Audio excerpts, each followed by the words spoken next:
ભૂલ મારી નથી તો ભૂલ છે કોની? છે કોની? તો મિત્રો સ્વાગત છે આપણા બીજા બ્લોગમાં. તો ભાઈ અત્યારે આપણે જઈ રસ્તામાં અને અત્યારે રાતના 2 વાગ્યા છે અને આપણે બ્લોગનો સ્ટાર્ટ અહીંથી થાય છે.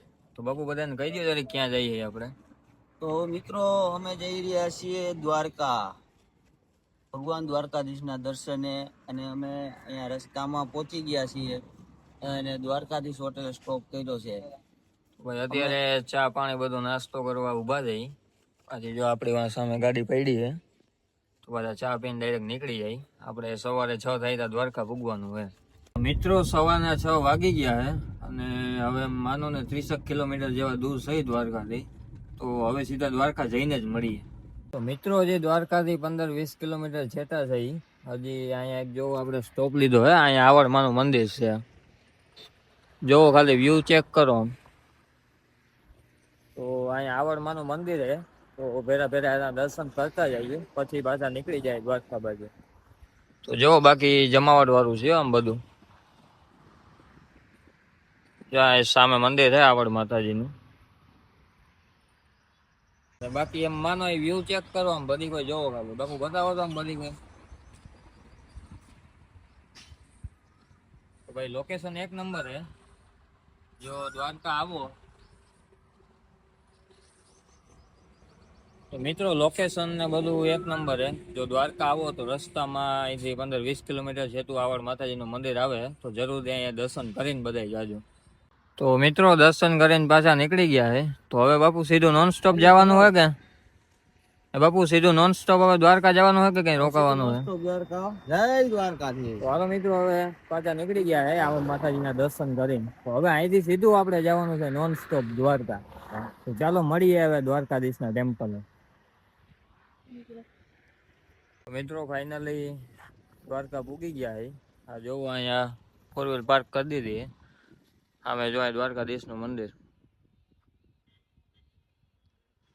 હાલો એમ તો અહીંથી ઘણા છેટા છે. હવે ત્યાં અંદર હાલીને જવું જો કારણ કે પાર્કિંગ જગ્યા માન અહીંયા જઈ રહી છે. તો જો અહીં બાપુ ઉતરે પાર્કિંગ થઈ ગઈ છે. તો બધા દર્શન કરી આવીએ પછી નિરાતે પાછા મળીએ. તો બાપુ કેટલું હાલીને જવું છે? Kilometre 1.5 kilometre. ઓહ હું કે ભીડ કેવી છે એ ગયો ને. ટ્રાફિક ફૂલ હો. કઈ ઘટે નહીં. એમ જો બતાવો ગાડીઓની છપ્પા. તો મિત્રો ફાઇનલી ગેટે પૂકી ગયા છે. હવે જ્યાં અંદર જઈએ આ બાજુ બધું. બાકી એમ માનો ને ભીડ ભાઈ જોરદાર છે. હવે જોઈએ આજે દર્શન કરવાનો વારો તો કઈ આવે. મિત્રો હવે ફાઇનલી ભાઈ દર્શન કરીને બહાર નીકળી ગયા અને ભાઈ ત્યાં ભીડ હતી એની વાત જવા દઉં. કેમ નીકળાય મને ખબર છે. 8 વાગ્યાના ત્યાં ગયા હતા. 9 વાગે પાછા ભાઈને નીકળ્યા આપણે. તો જોવો રજાના દર્શન કરવું હોય કરી લ્યો બધા ભાઈ. બાકી અંદર તો ત્યાં શૂટિંગ થાય એવું નથી નકર તો બતાવી દે. ને ભાઈ અહીંયા આવ્યા તો આપના ગામના જઈ લો ને જો આ રામભાઈ ને મળી ગયા બધા. હાઈ કહી દો ભાઈ આપણે ઓડિયન્સ ને બધા. જય દ્વારકાધીશ. તો હાલો મળીએ હવે રૂકમણી મંદિરે પેલા જવાનું હોય. પેલા ત્યાં જઈ આવીએ પછી ત્યાંથી ક્યાં જવાનું થાય પછી આગળ પ્લાન કરીએ. મિત્રો પૂગી ગયા પાર્કિંગમાં. જો અહીં પડી છે. હવે અહીંથી પેલા રૂકમણીનું દર્શન કરી આવીએ પછી નાસ્તો બાસ્તો કરીને પછી ક્યાંક આડા હોડે નીકળીએ. મિત્રો રૂકમણી મંદિરના પણ દર્શન થઈ ગયા છે. તો હવે જોઈએ અહીંથી ક્યાં જવાનું થાય. મિત્રો દ્વારકાથી પાછા આપણે હોસ્ટેલે ભૂગી ગયા છે રાજકોટ.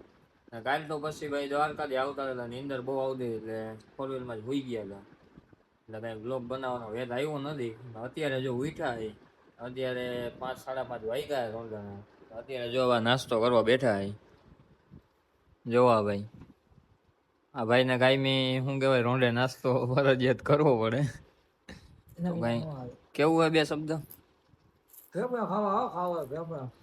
તો ભાઈ જોવો નાસ્તો આપણે થેપલા અને મમરા છે. તો મિત્રો અત્યારે આપણે આવી ગયા છીએ અટલ સરોવર બાજુ. અહીંયા આપણે 2-3 રીલ શૂટ કરવાની છે ઇન્સ્ટાગ્રામ હાટુ. તો અત્યારે હું ને બાપુ બે આવી ગયા છે. જો બાપુ અહીંયા બેઠા. બાપુ 2 શબ્દ કહી દો કાંઈક ઓડિયન્સને. એવું કહું તમે જ્યારે પણ આવો ત્યારે અટલ સરોવર જરૂર આવજો ને અમારી મુલાકાત પણ કરજો. એટલે ભાઈ હવે ઉતારીએ પેલા રીલ્સ બિલ્સ. હજી તો વારે એટલી લાગશે કારણ કે ઘણા ટેક લેવા જોઈએ. હજી તો કંઈ નવરા થઈ. હાલો પેલા રીલ્સ બિલ્સ ઉતારી લેવી ને બાપુ. હાલો બાકી તો ભાઈ મોડું થઈ જાય ને. કેટલા વાગ્યા ખબર છે ને તને? 11 વાગ્યા. 11 વાગ્યા એટલે હજી આપણે કલાક જેવું વહી જાય, 12-1 વાગી જાય. તો હાલો પેલા રીલ્સનું કામ કરી લઈએ. હાલો બાપુ હાલો. માયનું કે ભૂલ તારી નથી પણ ભૂલ મારી નથી. માયનું કે ભૂલ તારી નથી તો ભૂલ મારી નથી. તો ભૂલ છે કોની? છે કોની? આ ભાઈ એને 15મો ટેગ છે. હજી બાપુ કીધે ભાઈ એને વિડીયો સારો આવ્યો નથી. હું મારો મોબાઈલ પકડીને રાખી ગયો. બાપુ હવે કે મારે ઉતારવું. હવે રાતના અત્યારે 1 વાગી ગયો. હજી આ બાપુનો 15મો ટેગ હાલે. તો તમારે ભાઈ બનાવવાનો હોય ને કે જાય? ના, બનાવવાનો જ છે આપણે. આમ હોય આવું ભૂલતા. હલા આ સેલો ટેક. સેલો હાવ આ આવી જ જાહે. ભાઈ જોઈએ આ ફાઇનલ ટેગ નકર ભાગ્યો પછી બધું મોબાઈલ હોય મૂકીને મારી તમે બની વિડીયોમાં બની રહેજો. હમણાં ફાઇનલ ટેક તૈયાર થઈ જાય તમારો. ભાઈ ફાઇનલી હવે અત્યારે રાતનો 1:30 વાગ્યો છે. અત્યારે છેક આપણું શૂટ કમ્પ્લીટ થયું છે. તો ભાઈ માનો ને બાપુ હવે એટલી વાર લાગે છે. બાકી મારો વિડીયો ઉતારવામાં ભાઈ એને ખાલી 10 મિનિટ થઈ ગઈ. બાપુએ એને આઈને 1:30 કરી દીધા. તો હવે ભાઈ માન શૂટ પૈતું હોય. હવે હાલો ડાયરેક્ટ નીકળીએ ને હવે હુઈ જાય. બાપુએ હવે બાપુ કરવો છે કઈ તો ના, હવે કમ્પ્લીટ થઈ ગયું. માતાજીને દયાથી બધું હાઈ ક્લાસ ટેક આવી ગયા બધા. ચાલો ભાઈ મળીએ આવતા વ્લોગમાં. તો જો કોઈ સબસ્ક્રાઇબ ના કર્યું હોય તો કરી નાખજો, લાઈક કરી નાખજો, ને તમને મજા આવી કોમેન્ટ કરી નાખજો. બાપુ બધાને કહીજો કોમેન્ટ કરવા કરતા લાઈક શેર અને કોમેન્ટ જરૂરથી કરી નાખજો અને સબસ્ક્રાઇબ કરવાનું તમે ભૂલતા જ નહીં. તો હાલો મિત્રો મળીએ આપણે નવા બ્લોગમાં. તો બધાને જય દ્વારકાધીશ, જય શ્રી રામ.